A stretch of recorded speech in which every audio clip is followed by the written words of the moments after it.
Hizbullah kembali mempermalukan tentara Israel dengan merilis sebuah video pengintaian di wilayah Tel Aviv. Drone tersebut berhasil memasuki wilayah Israel tanpa terdeteksi Iron Dome Zionis. Video berdurasi 8 menit 30 detik direkam pada Selasa 23 Juli, memperlihatkan adegan drone Al-Hadad 3 Hizbullah menembus wilayah udara Israel tanpa menimbulkan peringatan dari Iron Dome. Bahkan drone yang terbang dari jantung lembah Yizre Lebanon Selatan itu leluasa di atas pangkalan udara Rahmat David. Selain itu, drone juga menemukan lokasi baterai Iron Dome Israel.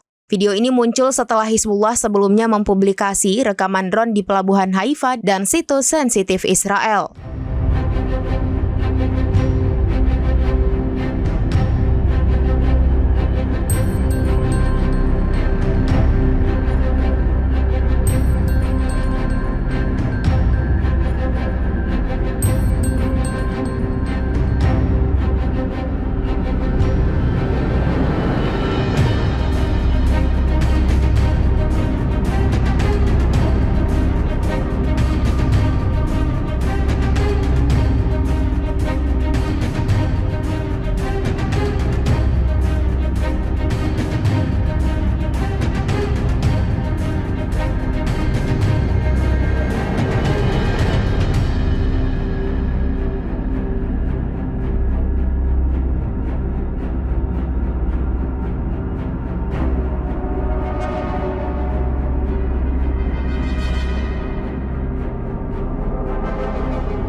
Demikian informasi terkini Syederalun. Saksikan terus informasi lainnya. Jangan lupa like dan share seluruh akun serambinews.com.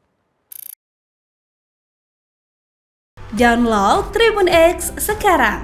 Menghadirkan lokal menjadi Indonesia.